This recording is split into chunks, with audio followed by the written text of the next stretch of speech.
আসসালামু আলাইকুম। শাইন সফটওয়্যারের পক্ষ থেকে সবাইকে অনেক অনেক ধন্যবাদ এবং শুভেচ্ছা জানাচ্ছি। আজকে আমরা ফটোশপের একটি গুরুত্বপূর্ণ টুলস নিয়ে আলোচনা করব, সেটা হচ্ছে ব্রাশ টুলস।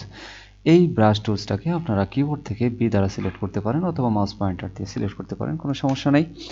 তো এই টুলসটার কী ধরনের ব্যবহার আছে, কী ধরনের কাজ আছে সেটা নিয়ে আমরা কথা বলবো। আমরা ব্রাশ টুলসটাকে সিলেক্ট করছি, তখনই দেখেন এখানে ব্রাশ টুলসের কিছু অপশন আসছে। ব্রাশ টুলসের অপশন আসছে এখানে, সব ধরনের অপশনই আসছে ব্রাশ টুলস রিলেটেড কিংবা ব্রাশ টুলসের জন্য। তা আমরা ব্রাশ টুলসটাকে সিলেক্ট করলাম। সিলেক্ট করার পরে আমরা যখন এখানে ক্লিক করছি তখন ব্রাশ টুলসের আন্ডারে দেখেন বিভিন্ন টাইপের ব্রাশের সাইজ প্লাস হচ্ছে ধরন আছে। এখন আমাদের এখানে লেখা আছে সাইজ 40 পিক্সেল এবং হচ্ছে হার্ডনেস হচ্ছে 100%। এখন আমি যদি এই সফট রাউন্ডেড ব্রাশ নেই, তাহলে দেখেন এখানে সাইজ যেটা আছে সেটা ঠিক আছে, হার্ডনেস হয়ে গেছে 0। আর হার্ডনেস যদি আমি এই যে হার্ড রাউন্ডেড ব্রাশ নেই তাহলে হয়ে যাবে 100।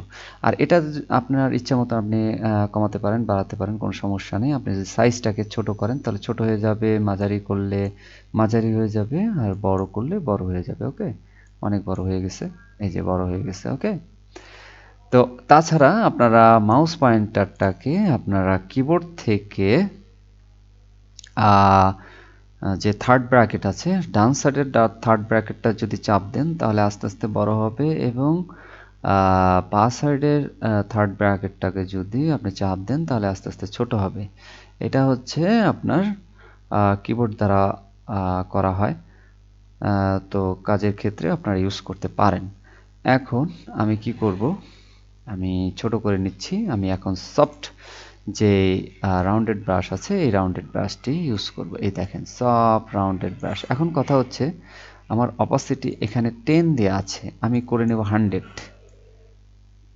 করে নেব। এই দেখেন 100 করে নিচ্ছি। 100 অপাসিটি 100ই থাকবে, আপনার যদি 100 না থাকে তাহলে 100 করে নেবেন, কোনো সমস্যা নেই। ওকে, এরপরে আমরা হার্ড ব্রাশটি নিব।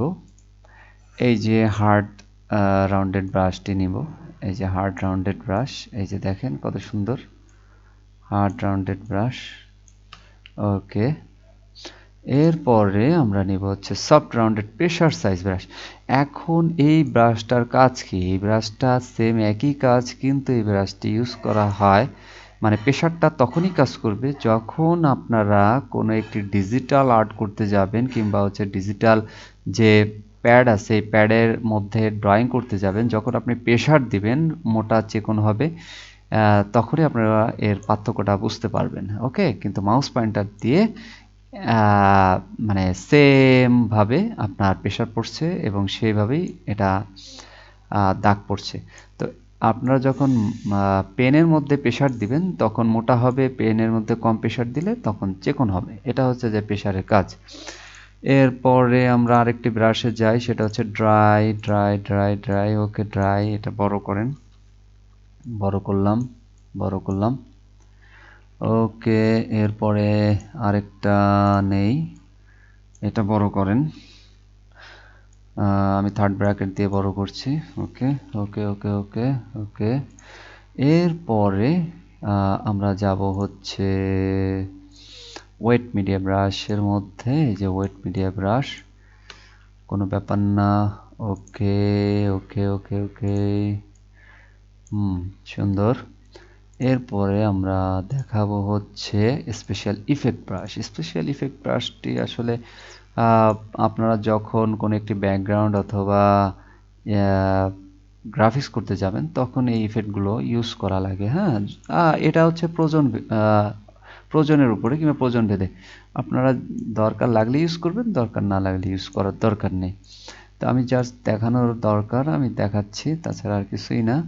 আমরা যদি পরবর্তীতে গ্রাফিক্স করি কিংবা গ্রাফিক্সের জন্য দরকার হয় তাহলে আমরা ইউজ করব অবশ্যই, সেটা আপনারা পরবর্তীতে ভালো করে দেখতে পারবেন। তো এখানে অনেক ধরনেরই ইফেক্ট আছে, আপনারা একটু দেখে নেবেন। তো এটাই হচ্ছে ব্রাশের মূল কাজ ছিল, এবং পরবর্তীতে দেখেন ব্রাশ রিলেটেড যে অপশনগুলো আছে, এখানে মোড আছে নর্মাল, নর্মালই রাখবেন। এখানে স্ট্রেংথ আছে 100, 100ই রাখবেন। ও সরি, এখানে ব্রাশে ক্লিক করলে অপাসিটি আছে 100 100ই রাখবেন, ফলো আছে 100 100ই রাখবেন, স্মুথনেস ওকে, যা আছে সব একই রকমের রাখবেন, এখানে কোনো চেঞ্জ করবেন না। যদি কারোর যদি চেঞ্জ হয়ে যায় তাহলে আমাদের টিউটোরিয়ালটি দেখে আপনারা চেঞ্জ করে নেবেন, কোনো সমস্যা নাই। তো ধন্যবাদ সবাইকে, আমাদের পরবর্তী টিউটোরিয়াল দেখার জন্য সবাইকে আমন্ত্রণ জানাচ্ছি। আর সবাই ভালো থাকবেন, সুস্থ থাকবেন, খোদা হাফেজ।